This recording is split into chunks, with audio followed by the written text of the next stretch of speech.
In today's podcast, you'll learn 8 more common colloquial expressions so that you can take your spoken English to the next level and sound more like a native speaker.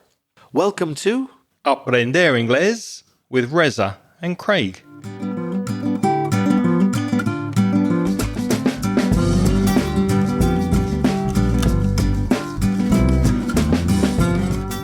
Hi, he's Craig.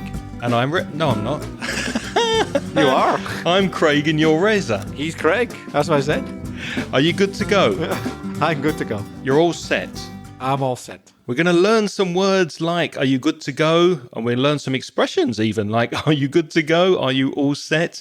And we've got 8 of them today to help you sound a little bit more like a native speaker. Now, if this is your first time listening, you're very, very welcome. And if you've come back to listen again, thank you. How are you feeling, Craig? I'm feeling very well. I slept quite well last night. Our first expression, though, is connected to sleep, and it's don't lose any sleep over it. What does that mean if I say, Reza, don't lose any sleep over it? It means simply don't worry about it. Because you know how we tend to, when we're in bed at night, start thinking about all those problems or things that worry us? It tends to be at night, doesn't it, when we're trying to sleep. So if you say to someone, hey, don't lose any sleep over it, you're saying, don't worry about it. At night, just go to sleep and don't think about this problem. Another more modern equivalent, but it's also very common, is don't sweat it. Have you heard that? Yeah, the same kind of meaning, isn't it? Yeah, don't get so worried about it that it makes you sweat, that it makes perspiration come out of your body. Don't worry, don't sweat it. Don't lose sleep over it. Now, as English teachers, Reza and I don't have a lot of money to throw around and spend on expensive things, but we're quite happy with our job and I think with our standard of living. So we shouldn't lose any sleep over it, should we, Reza? The fact that we're not very, very rich. No, because we have a fairly good life. Here's another one. The boss is always accusing people of being lazy all the time. But hey, don't sweat it. He doesn't mean it. That's just the way he is. Don't sweat it. Now, I don't know if you agree, Reza. I'd be interested to hear your point of view, but some teachers think that if you make a mistake when you speak English, especially a grammar mistake, it's a really bad thing. Although my opinion is don't lose any sleep over it. If you make a small mistake and it's a grammar mistake or a pronunciation mistake or a vocabulary, if people can understand you, don't sweat it. What's your opinion? Are you a strict grammar teacher or you focus more on fluency? I focus more on fluency, although I think grammar has its place. But yeah, I wouldn't lose any sleep over any grammar mistake as long as the person that you're communicating with has understood you. Don't sweat it then. That's what I think. I agree 100%. And if you are interested in improving your fluency and you don't want to lose any sleep about how you do it, you could join my conversation course, which is starting very soon. We meet together online. There's a small group of motivated students, and together we focus on fluency, communication skills via debates, role plays, and general discussions on popular topics. If you'd like more information, don't sweat it. Just send me an email. I'm craig@inglespodcast.com. And Reza, how can people study with you? If it's a one-to-one class that you're looking for, so just you and me, then you could get in touch with me.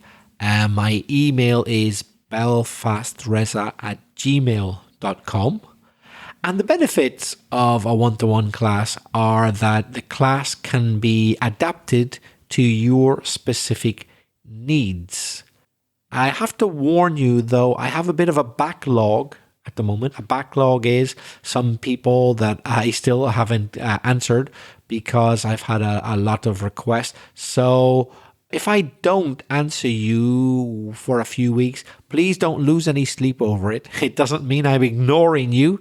I just need a little bit of time to answer everybody who's been in touch. So please be patient and send the email, and I'll get back to you as soon as I can. I was having a conversation with my neighbour yesterday, and he turned around and said I was lying to him. Can you believe that? So I turned around and said, how dare you call me a liar?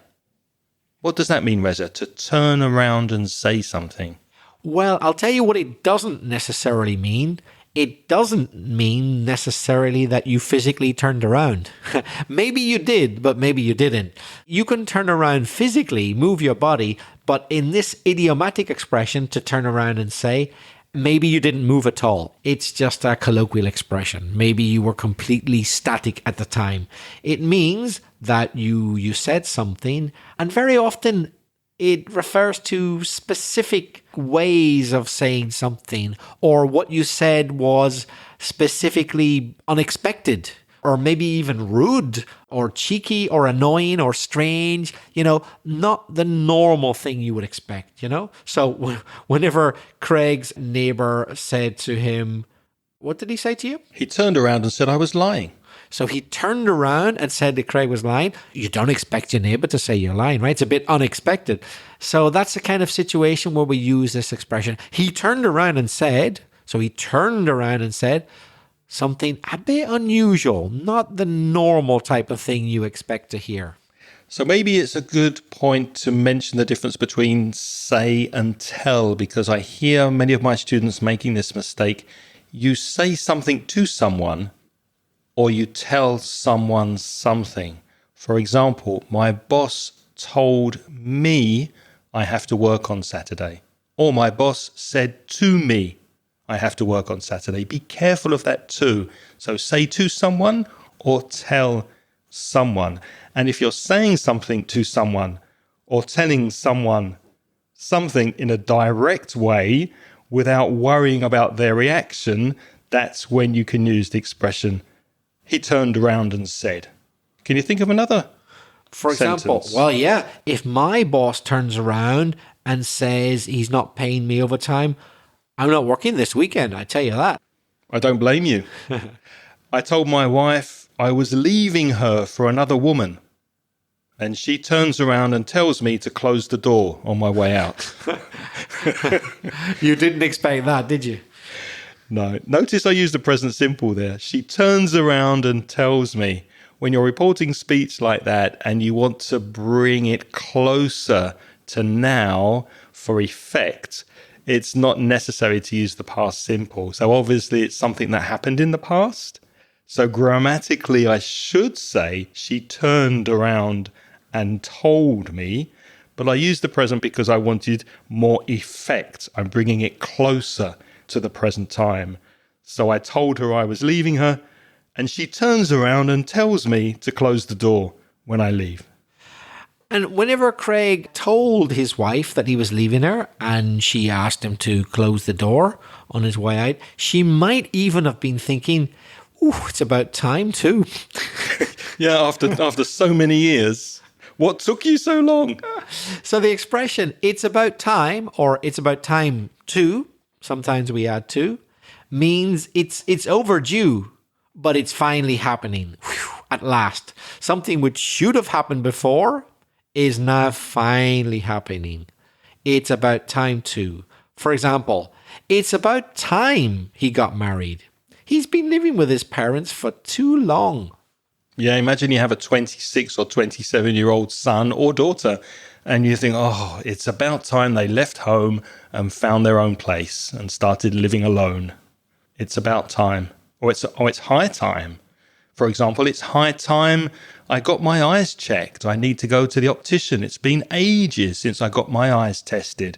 It's high time I made an appointment and went to the optician. Is there anything that it's high time or about time you did? It's about time I got into a regular routine of going to the gym, because I'm getting a really big belly and I'm becoming really unfit. It's high time I did something about my weight. I'm becoming overweight. in the same boat. I am in exactly the same position. It's high time. Maybe we should do something together and go running together. That's the one thing I can't do, believe it or not. I know this sounds really pathetic. This is going to be hard to believe, but I'm not supposed to run. Doctor's orders. I'm not joking. You think everybody's supposed to run if they can. Not me. Not me. Because I have a little bit of arthritis in my feet. So it's bad for your feet? Yeah, I shouldn't run. Walk, yes. Cycle, yes. But not run. Believe it or not, doctors insist that I shouldn't run. Wow. That was the best news the doctor's ever given me. You got an excuse. Our next expression is for want of a better word. For want of a better word. You can see all of these expressions and vocabulary in the show notes. Go to inglespodcast.com/515. So if you say something for want of something else, wanting something else, then you say it because the other thing is not suitable. Let me give you an example. Politicians, in my opinion, should behave, for want of a better word, decently. So I can't think of a better word than decently, so I use the expression for want of a better word. Another example, the political situation in many countries these days is, for want of a better word, a bloody mess.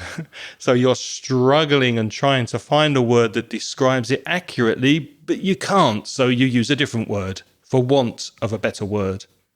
Yeah, when you give the best possible description that you can, because you can't think of anything better, or you haven't got time to think of anything better, or because your brain's just not going very fast, so you have to say something, so what you say is the best thing you can say at the time. Also, if you want to be generous with your words and not too critical, you could say, well, we went to the restaurant and it was okay, but the food and the service, for want of a better word, was below average. So maybe it was terrible, but you're being kind and you're saying, well, for want of a better word, it could be improved.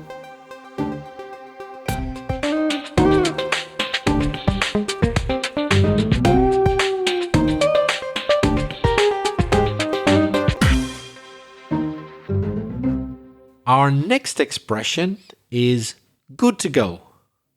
Something you'll hear a lot these days, and it means that you're prepared and ready to leave or to do something that's been planned. People also say all set. I think we used it at the beginning of the episode. We said we were all set or all set to go. Here's an example. So, we have all the tools and supplies we need, so we're good to go. Imagine we're going to construct some IKEA furniture, yeah? We have all the tools and the supplies we need, so we're good to go. We can start. We're all set. We're good to go. We're ready. Would you agree, Reza, that good to go would be more common in British English and all set in American English? I hear that a lot in American English. You're all set. I think all set is pretty common in Ireland as well. Okay. If anything, I would say all set is more common than good to go in Ireland. But yeah, I have a funny feeling that in England, good to go is more common, right? I think so. I think it might be. But obviously, it doesn't matter. You can use either in both countries. They will understand you. Another example, we're going to lunch now. So Reza, just let me get my jacket and I'm good to go. The next one is maybe a bit confusing, to make do.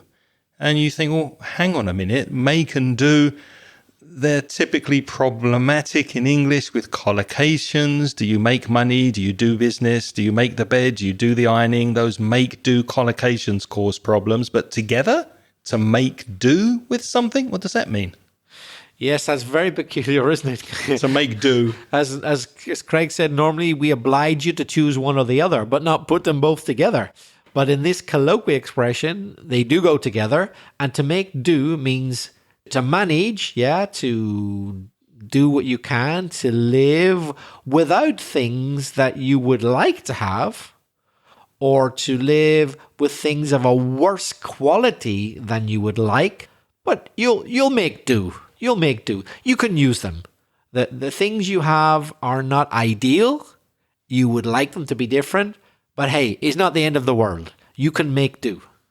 Reza, how many years was it that you made do with your flat before you decided to do it up?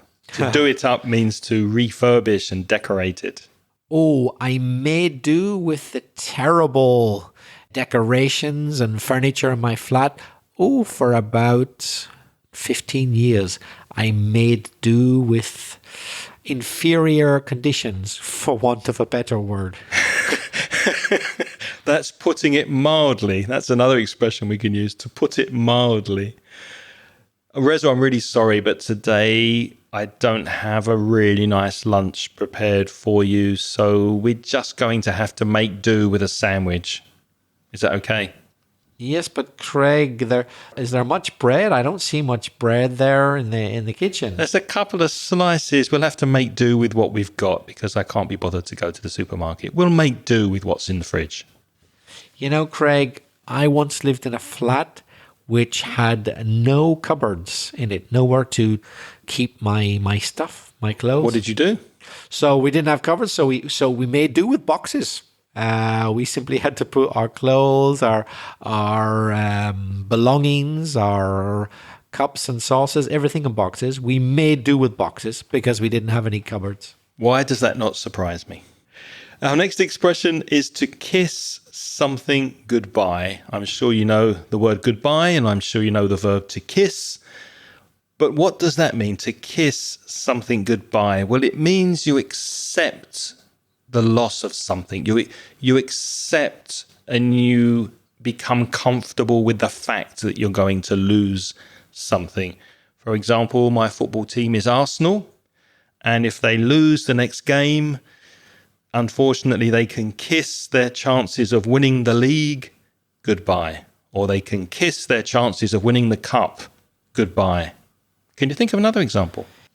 Yes, imagine that you really need to sign a contract with a client. Let's say, for example, you make furniture and you haven't sold any in a long time, and you are the sales representative, and a big hotel might buy all your furniture, but you don't do your job well, and they decide, no, we're not going to buy your furniture. You think, well, I can kiss my career goodbye after losing that client. That's it. They're going to sack me now. We really needed that client to sign a contract. So that's the end of my job. I can kiss my career goodbye. And our final expression this week is all things being equal. Now, this expression has one or two different variations. You can say all things being equal. You can say other things being equal.